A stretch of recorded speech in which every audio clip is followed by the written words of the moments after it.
Hi, everyone. Thank you so much for joining us tonight. Before we get started, I would like to begin by acknowledging the land on which we gather. This is the treaty lands and territory of the Mississaugas of the Credit. We acknowledge the many nations that walk this land in the past and the many nations that walk this land today.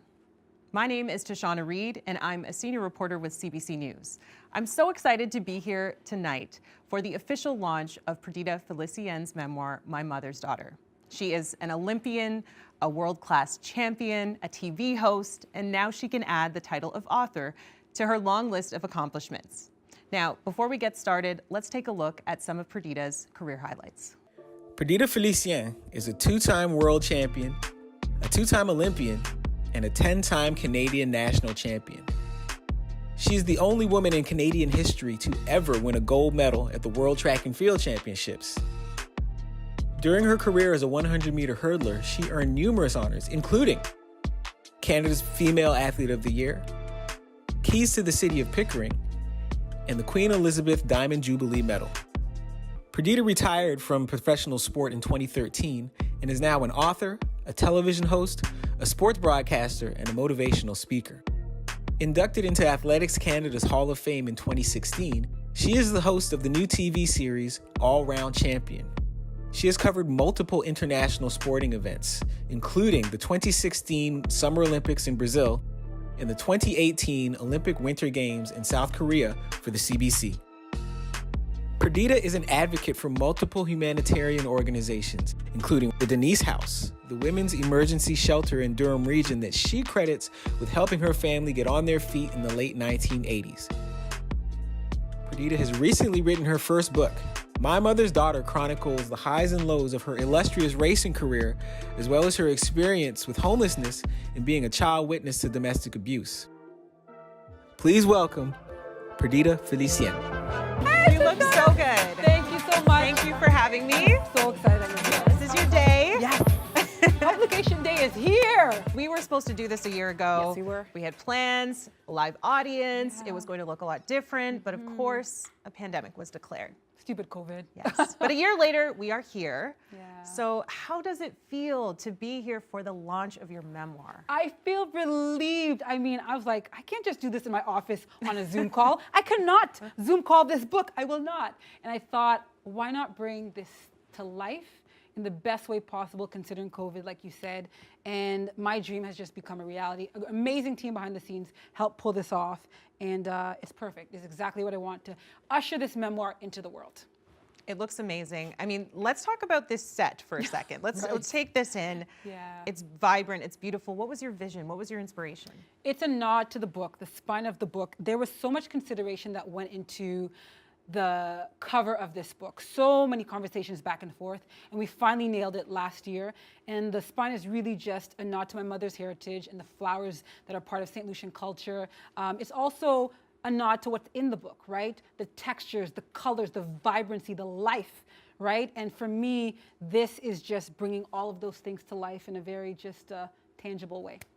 So, let's dive right in. Yeah. I don't want to give too much away to our readers, but why did you want to write a memoir? Yeah. You know what? I didn't know all the pieces of my mother's story, and I really, when I started learning them as I was growing up, I was like, Mom, you're incredible. How did you do this? Why did you leave your country? Wait, you met a rich couple, and you were a teenager, and you came to Canada, and it was a lot. And so I thought, I need to know what this story is. And it wasn't until I retired from sport in around 2013 that I put it together in this book. Oral history, conversations, research. And I knew that sometimes we celebrate rich people or people who have like name recognition and not the everyday heroes in our midst. My mom literally changed the trajectory of my life and generations to come after, and that is a story worth telling. Tell me a bit about the writing process, because this is your first book. What was that like? No ghostwriter here. Let me just tell y'all, no ghostwriter up in all my thoughts. And it was really important to me to be the author of this story because I didn't trust in anybody else's hands because I lived it. I knew the emotion of it. Mm-hmm. And so I could have sat in a room and told it to someone who's written lots of books. But to me, no, I lived it and I could tell that story. So it took 4 years to write it. I went to the University of Chicago Gleacher Center Creative Writing program for 2 years. So I got a certificate in creative writing. I like to plug that. And for me, it was, I wanted to do the story justice. I break some rules in my memoir, right? Because I take you back to before I was born. So I really had to recreate a time when I wasn't around. And so it is really a story of oral history, but going back and reading archives and newspapers to really see what was this time like. Why would a couple ask my mother, who's a teenager, to come and take care of their children in Oshawa? No kind of experience doing that, what was going on. And so I reconstruct what was happening, in their lives that really made this possible. But it took calling people, hours and hours of researching. And in the end, I'm really proud of this story. Mm-hmm. Yeah. You share a whole other side of your life, as you mentioned, and beyond the achievements, beyond the accolades. Why did you want to take people there? Yeah. You know what? I could have just told you my sports story. I could have taken you to Athens, which I do. I could have taken you to Paris in 2003 when I won the world, which I do. And those are the great stories. But I knew the story is divided into parts, 3 parts. And I could never just write a sports story. That's not what this is. Because I feel like the foundation of my life is really my mother's story. And her story made mine possible. She basically has a grade 6 education, had a grade 6 education at the time. And she had to stop going to school as a little girl so she could sell on the beach to tourists, most of them white, most of them affluent, so that she could help her family make a living. And by chance, she sees this couple and approaches them and asks them to babysit their little 3-month-old. And that created it created why I'm here, essentially, right? Mm-hmm. And so I'm like, how could I tell the sports story if you don't understand where I came from and how that foundation made me the athlete that I am and the woman that I am? So her story is my story, and I weave the 2 stories together. Mm-hmm. Mm-hmm. And You know, there are some really challenging moments in this story that you revisit. You write about your family's experience with domestic violence and abuse. You touch on your first experiences with racism in this country. What were the most difficult parts to write?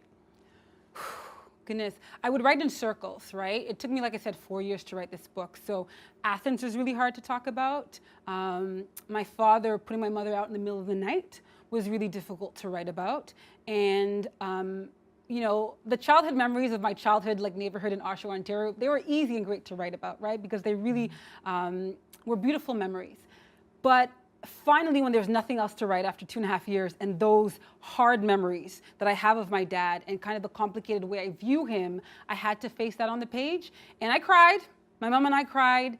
I felt bad about him. He's still alive. He's still around. I felt, what happens when dad reads this? What happens when he sees this? And the fact that my memoir will contain some of my earliest memories, and they involve him, and they're not good memories, right? So that was difficult to face, and even right now, I don't know that I've reconciled that in my mind, because I know it will hurt him reading this on the page. I am going to come back to that point. You mentioned writing about your father. But back to your mother, I mean, we are going to meet her. She's an incredible woman. She's in the background somewhere waiting. She's hanging out. She's She ready. looks amazing. But so much, as you mentioned, of your story is rooted in her story. This memoir intertwines both of your lives. Why did you want to do that with your memoir? Yeah. You know what? I think it's such an incredible story. I didn't know all of this story as a teenager. My mom's life of having to grow up in St. Lucia and not having a lot. I knew that. But my mom would say things to me as I grew up. I'm 40 years old now, but you know, imagine being 9 and 13 and 19 and your mom saying, P, when you came into this world, you gave me hope. Now I'm 9, I'm 10, I'm 12, I just care about my dolls. I don't know what that means. But then as I got older and she would say that, it was really loaded for me because I'm like, well, what was your life like? Like, what kind of hope did I give you? And I didn't realize that my mom was referencing the fact that she came to this country, had nothing, no status, no paper. And I wasn't planned, right? That is revealed in the book. I was not planned. And she has to make the decision on whether she keeps me. Because to keep me in a country where she has absolutely no foundation means her life will be harder. Now, if she gets rid of me quietly, which is her right as a woman, then her climb to where she wants to go in Canada is a little bit easier. And so my mom had to make that decision. I didn't know all of that, right? And I remember the first time I realized as a teenager, I wasn't planned. I mean, aren't we all planned? Like, aren't we all really wanted? And it was different for my mother. And so for me, I wanted to tell that story because I'm like, look what this woman has created. Look what she's done. And so it informed me as I raised Tashana. I'll be honest with you, knowing that I was not going to make her ashamed. I was going to only make her proud because I was her witness to what she lived through, the hardship, the homelessness, and I was going to make her proud. And this story hopefully makes her proud. Okay, well, I think it's time that we actually meet your mother. The audience definitely wants to meet your mom. So let's welcome Ms. Catherine Felician Brown to the stage.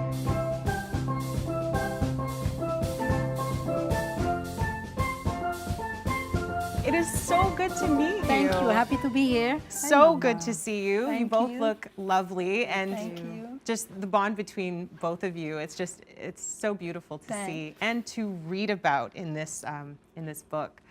Ms. Kathy, you are your daughter's #1 cheerleader, her fiercest supporter. So how does it feel to, sit here with her as she, launches her memoir? Excuse me. It's a wonderful feeling. I never thought I would have seen this day.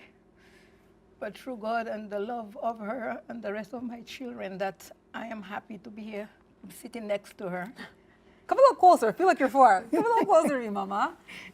So we can have a good cry together if we need to. Yeah. If we need to have a good cry. There's tissue. Yes, You need it. on hand. I am very happy to be around her, and she makes me proud. Love you, Mama. And I love you more. And, in many ways, you are at the center of this story. So what did you think when you first read it?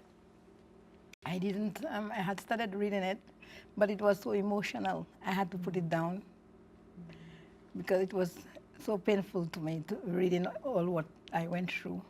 And it was bringing back all the memories. So I had to put it down. Yeah. Which I didn't know. because I remember we're preparing for obviously like talking about the book and all the things that happened, and of course it's been delayed a year. So I went to talk to her, and I didn't realize, she told me like, when I get to the hard parts, I skip over them. I didn't realize that it was still painful for her to go back and read it on the page, and that's something that you haven't read the complete book, so there's that. It is good, Mom. It's really good. Well, I want to ask you, Ms. Kathy, about this photo. This photo right here on the cover of the book. Can you take me back to this day? Do you remember when this was taken? Yes. I was working as a domestic, looking after a lady. I was doing live-in with her. And then some photographers came over to her house to take out the picture, but she wasn't feeling too well. So she asked me if I can have the picture taken. I was surprised because, you know, I didn't know much about it. So I said, no problem at all. So I asked the photographer if he can give me half an hour to get ready, because I didn't prepare, I didn't know about it. So they said, no problem. So Perdita was home with me. So I called Perdita, I said, well, we're going to have our picture taken. So I went and I get her ready first. And then I get myself ready, put a little makeup on her face, make her look good. Well, eyeshadow on my face, a little makeup, Mom, a lot of makeup. Okay, let's be honest. 1986, stand up, please. Keep going. So I dress her up and make her look good. And then I went through the living room, and then they had the picture taken in the living room. But I never knew that one day that same picture will turn out to be a copy on a book. So I am very happy. I'm very pleased about that. Yeah. So Perdita, what do you remember about that day? Yeah, that was, so I remember the woman she was elderly, her name was Miss Helen. She wore a helmet, and I think looking back now, we think she had Parkinson's. So it was a really small little bungalow because my mom was taking care of her. We were living with her. So my mom and I were in one room on a bed, and then Helen lived in another room on a bed. And so I remember my mom whipping out chains and necklaces and putting my shoes on, and I'm dressing up. She's taught me how to smile too. You smile like this. You smell like this. You smell like this. Yeah, she taught me exactly how to smile. It paid off. Listen, The lessons. Hello, clearly, right? Very fabulous. Yes, very fabulous. Who Yeah. knew? Crazy.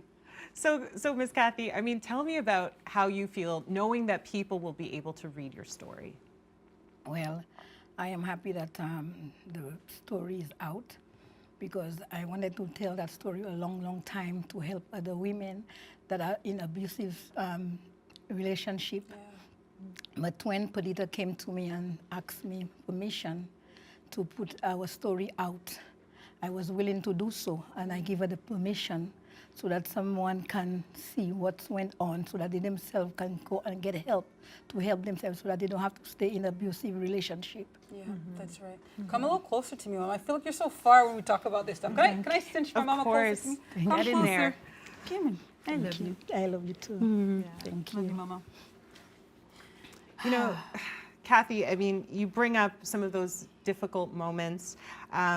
As a newcomer to Canada, working as a domestic worker, raising a family. Perdita, you have a piece of your memoir that you'd like to share. Would you like to do that now? Yeah, I'm ready to share this. So this part, it's about 2.5 minutes long, so everyone just kind of get comfy, get cozy, but it really is, my mom is pregnant with me. She's 9 months pregnant. She's living in Oshawa in the basement of an elderly couple who are wealthy, who she lives and works for. She's asked for time off during her pregnancy, almost like a maternity leave, but they haven't really granted that to her. So literally right up until the moment I get here, my mom is working for them. So this is the scene of when my mom goes into labor. So can you hold my fancy bookmark for me, Mom? Okay. A tightening sensation in the pit of Catherine's abdomen woke her in the early mornings toward the end of August. She climbed 2 flights of stairs to Mrs. Harry's bedroom. I have to go to the hospital. The baby is coming early, she whispered through the woman's closed door, trying not to wake her husband, who was asleep in his own room down the hall.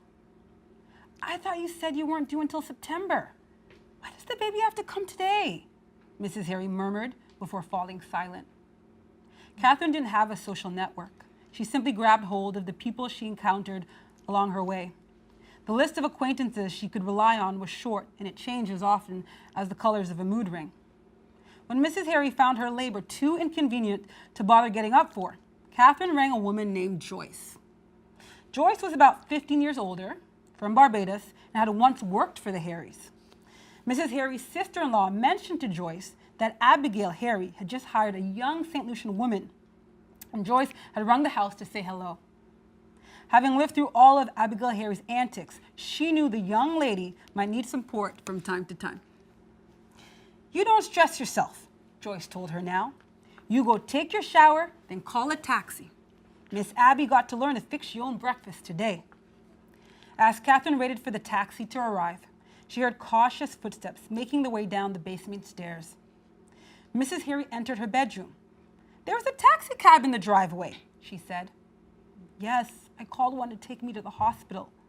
"Nonsense! I shoot him off. I can take you." Catherine had barely looked at her boss. She was too busy breathing through her pain.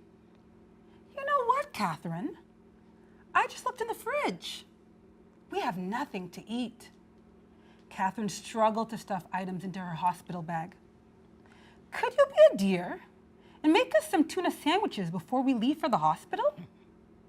As the eruptions in Catherine's abdomen worsened, she climbed the stairs and made 10 tuna sandwiches. She cut each one into 4 squares and freed them of their crust. Then she wrapped them in damp cloths and placed them in the freezer. No request was a surprise anymore. Wow. I will say that reading that passage really gave me goosebumps. Yeah. And how does it feel, your daughter? It's a true story. It is true.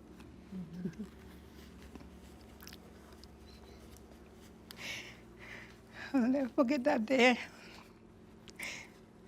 It's okay, Mama. It's okay. It was hard for me. It was hard. But she finally took me to the hospital. And instead of I do all the talking, she was the one doing all the talking to the nurses. Oh, when you showed up at the hospital? Remember that? Yes. And you know, there are many other challenging moments, but Ms. Kathy, you know, throughout it all, you are so resilient. How did you get through those moments? I went through it because of the love and the thought of my children and the better life that I want for them that I didn't have. So I went through all what I went through for my kids. Love you. I sacrificed things to make a better life for them. And you did. You did. You did great, Mama. You did great. It worked. It paid off. And we're here today Yeah. to celebrate, and you know, Yeah. so many wins. Yeah. Your daughter's career, and what do you hope people will get out of your story? What I would like people to get out of that story, and there is more in the book, but the main story for me is that if you are in a bad relationship and it is not working, you're not supposed to stay in an abusive relationship. There are places where you can go and get help. Yeah. There are Denise House. Through them that I get the help. Yeah. And all what I went through, when they called me and helped me out, it was the greatest thing for me.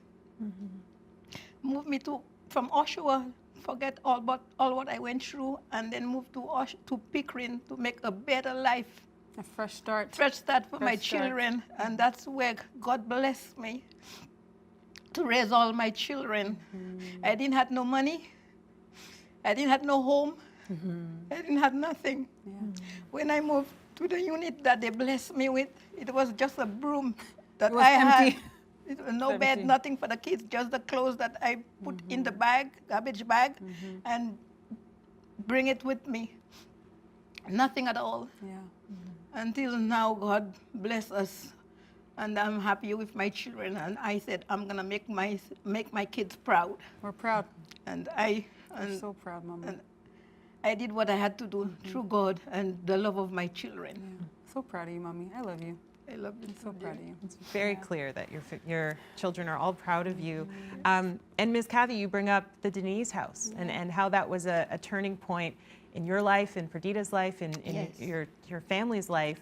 And Perdita, you've chosen to donate some of the proceeds from your book to the Denise house. So tell me a bit of what went into that decision, why you wanted to do that. Yeah. So we got to the Denise house. My mother, we were living in Oshawa. You know, my father was abusive towards my mom. She had no idea that there was help. She had no idea that there was a safe place to go. Our house wasn't safe all the time. Some days they were safe if my dad was in a good mood. If he was in a bad mood, it wasn't safe. And one night, I remember it was a fight between my sister and my mom and my dad. And I was too young. I was probably, maybe 6 or 7 years old, and couldn't really intervene. And the police showed up. My dad ran away, but someone came and took us all to the Denise house. And we showed up on their doorstep really with nothing. So all these years later, Denise house is what changed the trajectory of our life, because it gave my mother a home. It gave her a way to stop the cycle, because she no longer had to be oppressed or underneath my dad's thumb, and she could call the shots. So literally when we were in our house, there was nothing in our house. I mean, the fridge and the stove, yes, but maybe just a broom and a few things that dad let us take. But most of the things he didn't let us take. So Denise house for me, the reason a portion of everything I make is going to this place is because it was our sanctuary, right? For those months that we stayed there. I remember going into the fridge and opening up the fridge and seeing so much food. I was a greedy little girl. And I was like, there's all this food in the fridge, like how? And even when I was writing the book, and I told you I was researching and contacting people who knew us, Sandra McCormick, the woman who met us in 1987 of November, is the same woman who I called when I started working on the book in 2014. She said, Perdita, I was the one who greeted you, your mom, and your sister. My mom was pregnant at the time as well when we fled. And I'm on the phone, and it was her. And it was just like, my mind was blown. So the sense of gratitude that I have to that women's shelter is huge. It's immense for us. Yeah. And we see that it was a huge pivot in your lives at that point. And a really important moment as well for you, Ms. Kathy. Yes. And you know, Perdita, you bring up your father, and you write about this relationship. It's very complex for different reasons, as you mentioned, you know, because of his treatment towards your mother. And so when you decided to write this, what was his response? You know what? He's the last person I told that I was writing this. So when I decided to do this in September of 2013, I had the idea before, but that's when I knew I was actually going to start, because I just retired from racing. And I called my entire family at my older sister's house, who's in the book, Fawnette, and I said, I have this idea. I want to write this book. It's on my heart. It's been on my heart. What do you say?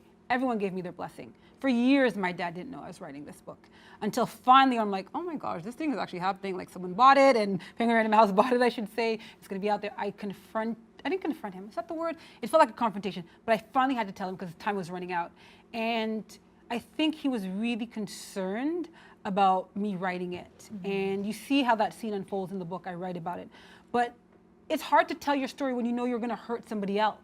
But I could not skirt over those parts that I witnessed my dad, you know, turning off the water in our house as a way to punish my mother. I lived through that. I could not tell those parts because it's not telling the complete truth.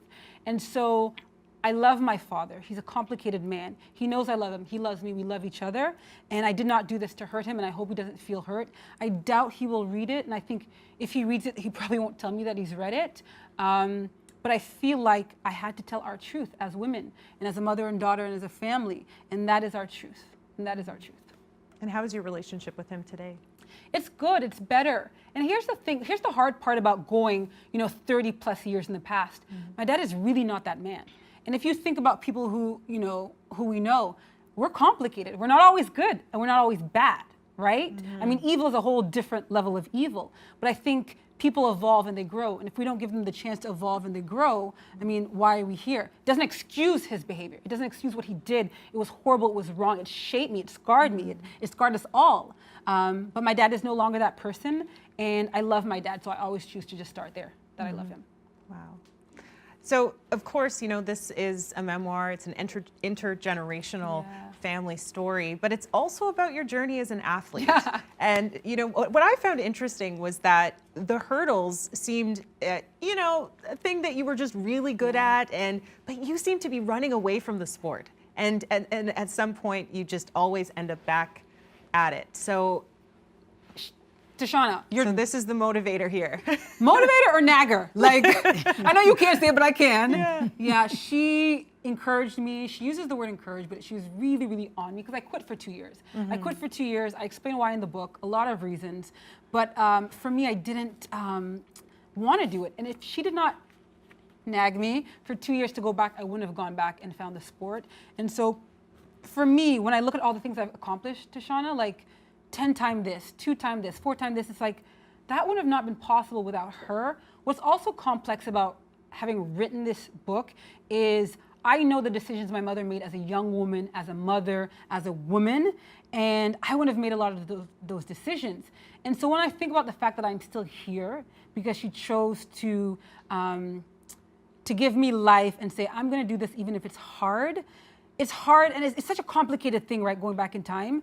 Everything that I achieved, I'm like, what if she had made a different decision? Like, I can't help but think that as I write and even as I go back and read the story, what if my mother had made a different decision? And I think anyone like me goes back and you look at your origin story. I mean, some of them are wonderful and beautiful. My parents loved each other and I wasn't wanted. And I'm like, okay, thank you very much. But mine wasn't like that. Mine wasn't, mine was a little bit messier.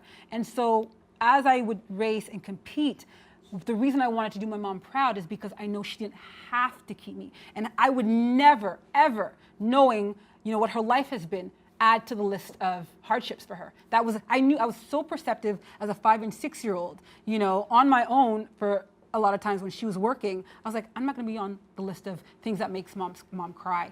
And so, even till this day, I'm always looking at ways where, my mom, we all just wanna make you proud. Yeah. And I love some of those moments. I think the first time, Miss Kathy, that you saw Perdita race, and she was, I think, in elementary school, and you came there, and you were so proud of your daughter. Yes. When did you know that she was going to go on and do great things in the world of sport? Well, when we were living in Pickering, every year they celebrate the unit where we live. They always have a celebration of the opening. So they had a little track and field for the kids around in the gully. Among all the children running, Perdita came first, and I didn't think nothing about it. I didn't study about it. Then we went to Oshawa picnic, cricket club had a picnic. So they had a little track and field for the kids.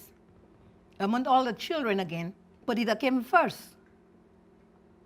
But I never knew, because I never heard anything about track and field.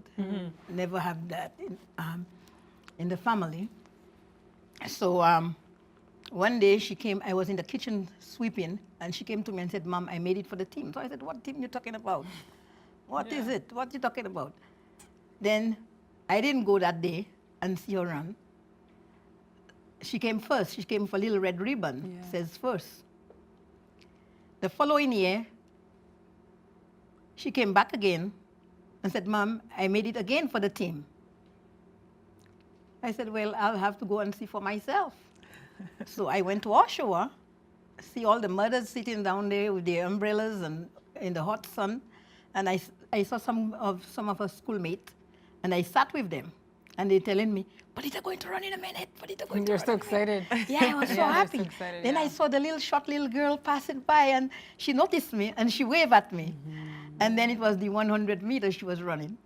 Then among all the kids, again, Perdita came first. I beat them all. Well, you're saying I just kicked all their butts. She did. Number one again. She did. That's right. In all the races, she, and that's when you knew. And that's when I knew that when you knew. she was gifted. Yeah. And Ms. Kathy, you were there for the good moments and the not so good moments. Yes. The big races, the little races throughout her career. And Perdita, you have another passage that you want to share. I do. Around the time when you went to Athens in 2004. Yeah. So what you just said is right. My mom was there for the big races. She was there for the little races, all the ones in between. So this last reading is, it's for my sport fans, right? Just to tell you that there are a lot of sport moments in this book. And so this passage that I'm about to read, it's basically You know, everyone knows this, but I'll tee it up again. You know, it was the favorite, you know, coming into the 2004 Olympics in the hurdles. Reigning world champion in the final, hadn't really lost a race all summer leading up to the Olympics. And at the Olympic final, I fall. So I take you through that moment. I take you to the build of that moment. But here and now, I actually want to take you into the immediate aftermath of that moment. And again, this is now another 2 or 3 minute read, but we'll buckle up and we'll be fine. But just to give you a sense. So at this point, I've gone through the mix zone, the whole media, thing, media around the world asking me about this one moment. And now this is, I've walked through the mix zone.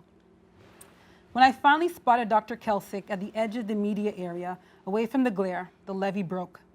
He was the first true friend I had seen since my nightmare began. I didn't recognize my own cry when I saw him. Long, guttural sounds that only broke as my lungs begged for air. Dr. Kelsick tried to pick me up. I was a crumpled mass on the cool marble floor. I finally stood up, but I lost strength after every few steps and kept collapsing. This happened again and again until the only thing Dr. Kelsick could do was drag me. Drag me like a sandbag through the winding hallway of that Greek stadium in desperate search for an empty room to house my devastation. The tools I had at my disposal to make my mother smile had evolved from good manners to good grades to good races. What I felt I had lost that day wasn't just a gold medal. It was a powerful, triumphant marker that would show Mom just how far we had come. It made my spirit sink that I had let it pass us by. My family had been watching live with news crews crammed into Mom's tiny living room. Vonette, my older sister, had preferred that only our family watch live, but Mom couldn't find it in her heart to refuse all the outlets that wanted to watch the race with them and capture their reaction. My family was wearing personalized t-shirts Nike had made. Oversized satellite trucks had sat outside our townhouse. Kids from my complex held signs near the co-op entrance asking cars zipping past to honk their support for me, and they had. I didn't know any of this when someone called Mom for me and then handed me the phone in the room Dr. Kelsick had found. She answered from 5,000 miles away. I had no doubt that she would. It felt like someone had opened a window in a room overrun with smoke. I breathed her in. "Dry your eyes, Pradeet," Mom said gently. I was startled by how good she sounded. Why isn't she crying? "You are the gold, my darling. You hold your head high. You hear me?" It felt like she was funneling into me the strength and positivity that she held on to no matter the situation. From leaving her tropical home behind, working arduous jobs for meager pay, and being in an abusive relationship, to fighting for us all to be together and believing we could make it in Pickering on our own. Mom had always smiled and believed through it all, and she was doing that now for me. It took the edge off my pain. I didn't have the gold, but I had her. Thank you. Of course. Wow, that was so beautiful. Thanks to Shauna. When you read that and you look back at that time through today's lens, how do you feel about it? You know what? It's hard because I don't revisit Athens very much, and I had to confront it in that book. Of course, if I'm living my life and someone remembers me based on that, then I confront it. But very rarely do I go back and reflect.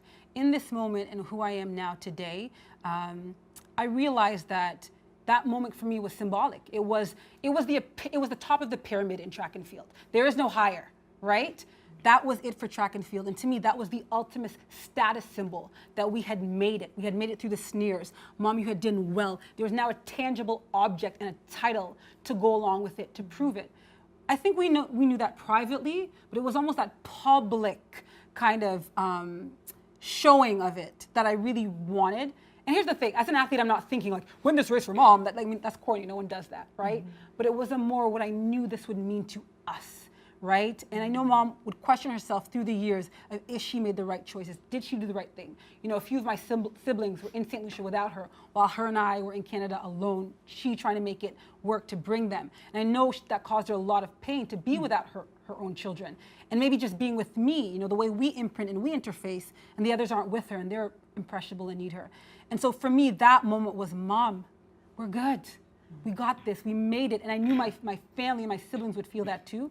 So when I lost that moment, I felt like I'd lost something just really monumental. But looking back, and I reveal it in the pages, I don't necessarily feel that today, although Athens will always be the thing that got away from me. But I've made some sort of peace with it. Yeah. Yeah. And Kathy, how do you feel about what happened back then today? Well, it was really hard for me the second time, excuse me, when I really realized that Bonita lost.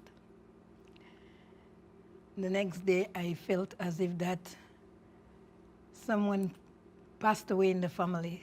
It was so lonely, and I was a single mother, no one to talk to.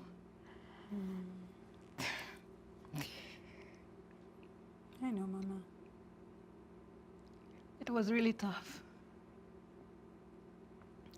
Thinking that she fell and she's all alone, and I was not even there to hold her, to tell her I love her and comfort her from falling. You know I felt it, right? You know I knew you were there. I knew you were there, Mom. I knew And you were each there. time I look in the book and see how she fell and all the hurdle bars all over her, it was tearing me apart. I love you, Mama. But I'm glad through it all, she was okay. That was the main thing. And like she mentioned, I said, darling, you are the gold. Yeah, because God knows best.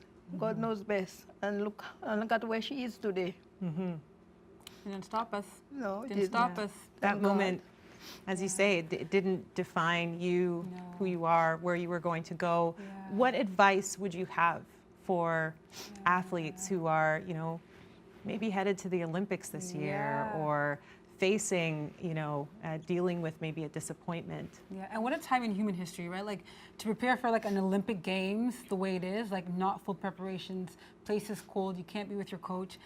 I would say to them, you just can only prepare as best you can, right? And I think I had even Olympians calling me and saying, what do I do? Do I go? Do I put it on hold? More the older ones who 2020 was going to be their end.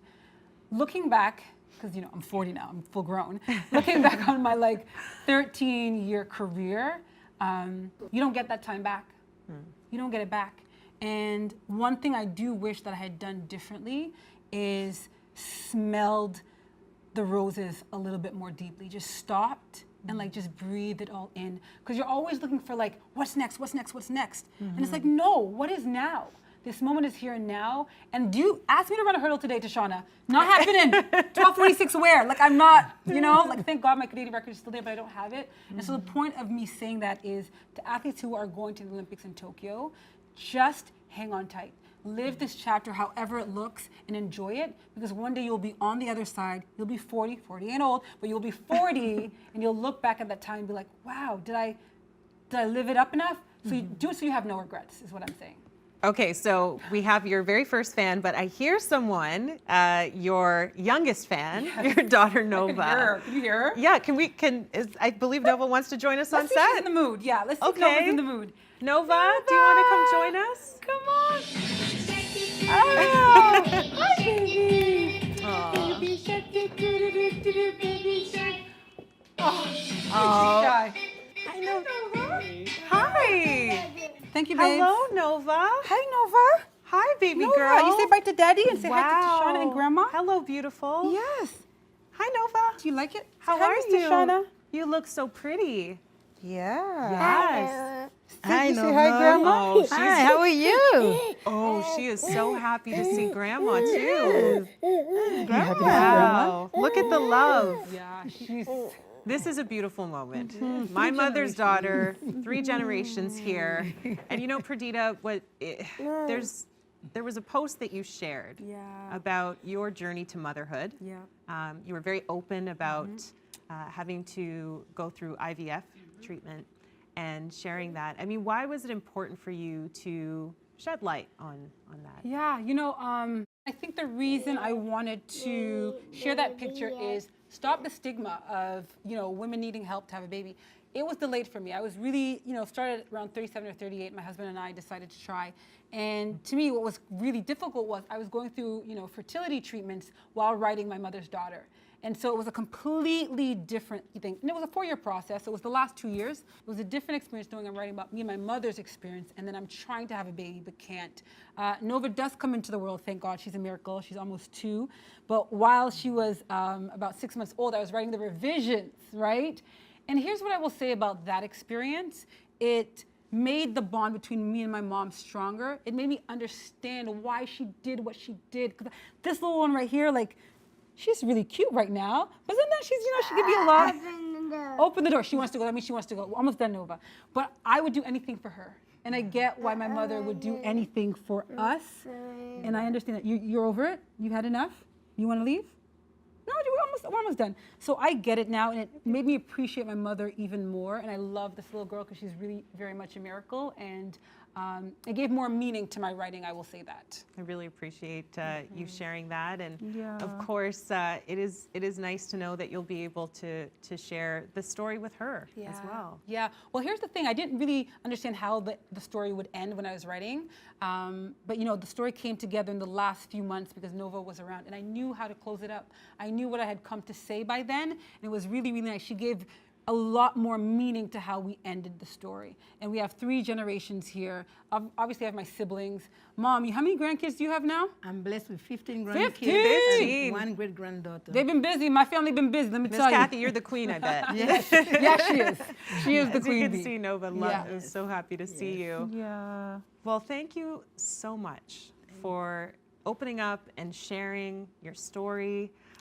Perdita, I know you have a bit of an announcement that you'd like to share. I do have an announcement. It's a fun announcement. So I've partnered with some really amazing brands who really want to support My Mother's Daughter. They know that the Denise House is such an important part of my life, and that we're giving back in this way. So we're having a giveaway contest to get people as many people as they can to get their hands on this book.